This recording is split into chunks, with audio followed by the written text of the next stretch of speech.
Di video ini kita bakal sedikit bahas teorinya, karena emang di bagian Bootstrap ini ada hal-hal yang perlu kita pahami. CSS di Bootstrap sendiri sebenarnya CSS biasa, di mana ada nama-nama kelas yang udah dibuatin buat kita dan kita tinggal pakai nama-nama kelas itu. Jadi kita perlu sedikit familiar dengan teori penggunaannya. Dan kalau teman-teman sengaja atau nggak sengaja pakai nama kelasnya, nanti HTML-nya bakal kena style dari CSS yang menggunakan nama itu. Dan di video ini sendiri kita bahas tentang struktur dasarnya dan juga penggunaan grid atau penggunaan kolom. Di link yang saya buka di sini yaitu getbootstrap.com/css. Ini adalah semua tentang CSS yang bisa kita pakai di Bootstrap. Dan bagian-bagian awal yang perlu kita pahami tentunya sistem grid-nya. Grid ini artinya kolom. Kita lihat di sini ada dua kolom, misalnya kolom besar ini dan kolom sidebar ini. Itu contoh penggunaan kolom tadi. Di Bootstrap sendiri ada maksimal 12 kolom dalam satu baris, di mana kolom-kolom ini bisa kita pakai dengan menggunakan nama kelasnya call strip md strip angkanya. Angkanya mulai dari angka 1 sampai 12. Kalau kita lihat di sini misalnya, di sini kalau kita mau bikin 12 kolom dalam satu baris, berarti masing-masing kolomnya ini kita kasih nama call strip md strip angka 1. Karena harus kita jumlahkan semua, maksimal mereka 12. Sekali lagi maksimal 12, kalau kurang tetap boleh. Kalau kita mau nentuin beberapa kolom dalam satu baris, semuanya harus kita bungkus dalam satu div yang kita kasih nama kelas row. Jadi kalau setiap ada kelas yang namanya row, dia otomatis tahu berarti kita mau ngebuat elemen untuk baris berikutnya. Bukan hanya angka 1 tadi, kita juga bisa menggunakan variasi, misalnya angka 8 dan 4 di sini. Karena kalau kita hitung jumlahnya juga 8 tambah 4 tetap 12, berarti masih boleh. Begitu juga dengan hal yang sama dengan 4 kali 3 di sini yang juga totalnya 12. Itu teori dasarnya. Penggunaan kelasnya sendiri ada 3 hal. Ada 4 malah di sini, yaitu untuk desktop yang ukurannya lebih besar dari 1200 pixel, kita bisa menggunakan call strip LG ini, atau sebenarnya singkatan dari large, medium, small, dan XS di sini extra small. Medium untuk ukuran desktop biasa, SM untuk tablet, dan XS untuk yang lebih kecil atau smartphone biasanya. Penggunaannya sendiri nggak harus satu-satu. Jadi kalau misalnya kita make call MD1 ini, dia bakal otomatis selalu kelihatan satu di ukuran manapun. Tapi dalam ukuran-ukuran tertentu seperti tablet atau smartphone misalnya, dia bakal nyari defaultnya langsung. Misalnya kalau filenya saya kecilkan di sini, lihat dia akan otomatis ketika berada di ukuran 760 pixel misalnya, meskipun yang tadinya harusnya jadi 12 kolom berderet, dia akan otomatis jadi satu grid seperti ini. Berbeda kalau kita masang satu kelas lain. Saya scroll sedikit ke bawah di sini. Kita lihat di sini selain MD kita juga ada XS di sini. Artinya di sini dia bilang ketika kita berada di ukuran smartphone ini, ukuran XS, kita mau yang baris pertama ini otomatis jadi kolom 12. Artinya dia bakal sefull baris langsung. Kalau kita lihat seperti ini, ini dia tadi, karena dia berada di XS maka dia akan otomatis 12, tapi yang bawahnya hanya 6 atau setengahnya saja. Nggak seperti bagian atas tadi, di mana dia otomatis langsung semuanya jadi satu grid seperti ini. Emang rada teori sekali lagi, tapi ini sangat vital untuk sangat kita pahami. Kita mundur sedikit sebelum sistem kolom ini. Sebelum penggunaannya ada satu hal yang perlu kita familiar lagi, yaitu tentang kontainer. Jadi usahakan semua elemen kita yang akan kita gunakan di Bootstrap berada dalam satu kelas parent. Ada dua pilihan, yaitu container atau container float. Kita akan lihat bedanya float dan container biasa ini. Saya akan copy. kelas container ini dan H1-nya misalnya saya taruh di dalam sini. Kita lihat bedanya. Saya buka websitenya. Ini kita pasang container tadi sebagai nama kelasnya. Kalau kita klik kanan, inspect element, lalu dengan tombol elemen ini kita lihat strukturnya. Di bagian container kita klik. Di sini lebarnya sudah ditentukan. Kalau teman-teman lihat juga dia dalam bentuk pixel.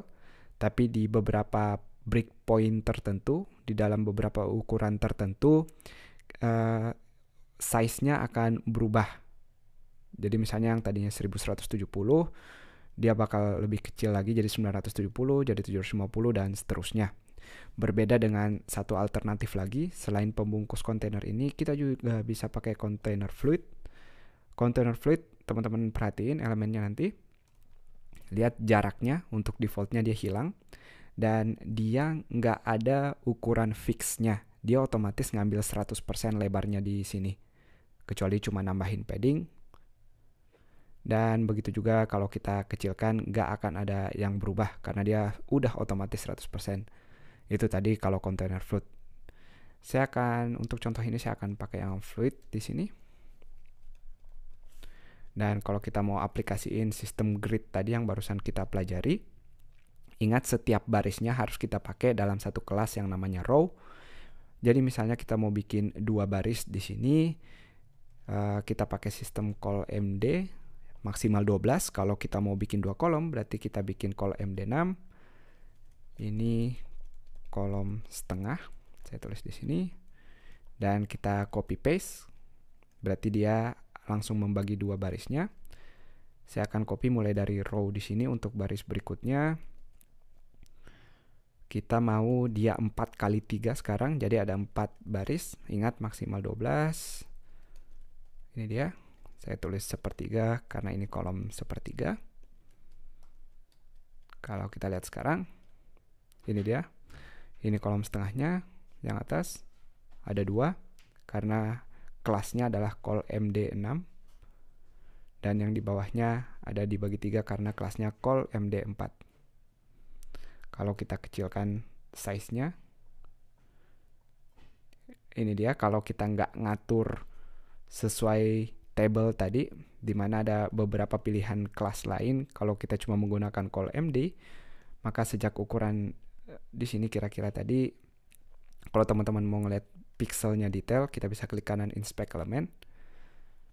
Sambil di resize, kita bisa lihat di pojok kanan ini ukurannya, kita berada di ukuran keberapa sekarang. Kita lihat kira-kira di ukuran 990 di sini, dia otomatis langsung jadi satu kayak gini. Kalau teman-teman nggak mau, artinya kita nggak mau langsung jadi satu grid semuanya di layar yang lebih kecil, kita bisa pakai pilihannya di sini. Misalnya buat device yang lebih kecil, kita pakai call SM kelasnya. Jadi saya copy misalnya untuk bagian kedua di sini, kita tambahkan call SM6 juga, kita mau setengahnya. Begitu juga dengan bagian bawahnya seperti ini.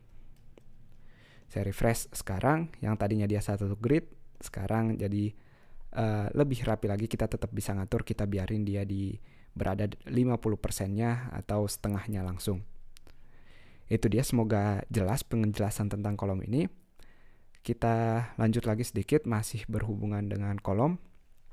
Di sini ada pilihan kalau teman-teman mau ngatur wrapping-nya di sini.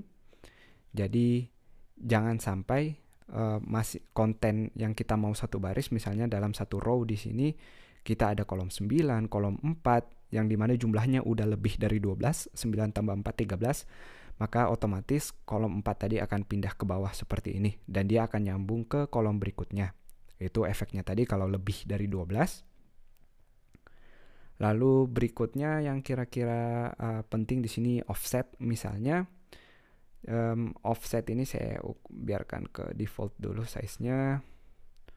Offset, mana tadi offset? Ini dia offset. Jadi offset kalau kita mau nge-skip atau ngelompatin beberapa kolom, kita tinggal nambahin kelasnya call MD offset, lalu angkanya berapa kolom yang mau kita lompatin. Misalnya di sini kita ngelompatin 4 kolom, berarti kita nambahin call MD offset 4. Jadi 1, 2, 3, 4 ada 4 kolom yang kita skip di sini. Begitu juga dengan angka-angka yang lain tinggal dihitung 1, 2, 3 berarti kita nge-skip 3 kolom. Jadi sangat banyak variasinya di sini. Yang jelas kita tinggal nulis namanya aja. Semuanya udah diurus atau udah ditulis sama tim Bootstrap tadi. Kita juga bisa ngelakuin nesting atau naro kolom di dalam kolom. Yang penting ingat, setiap mau baris baru selalu dimulai dengan row. Jangan tulis tanpa row. Dan satu hal yang menarik lagi, masih tentang kolom, kita bisa ngatur apakah kontennya ini meskipun ditulis di awal, perhatiin di sini yang ditulis di awal ini adalah MD9 push 3, berarti yang sebelah kanan ini, kita bisa ngatur dia mau di sebelah kanan atau di kiri dengan menggunakan push atau pull. Push artinya kita dorong atau kita lompatin 3 di sini, makanya dia berada di sebelah kanan. Dan sebaliknya konten yang harusnya berada muncul di berikutnya, kita pull atau kita tarik 9 elemen atau kita tarik ke sebelah kiri ini. Itu dia teori-teorinya tadi. Saya tahu panjang, tapi ini sangat vital buat teman-teman pahamin. Karena emang Bootstrap dasarnya tentang grid-nya, tentang kolomnya ini. Jadi sangat sayang kalau teman-teman nggak paham di awal, karena semakin banyak elemennya tentu kita mau semakin fleksibel ngaturnya. Semoga jelas. Itu aja, sampai jumpa di video berikutnya.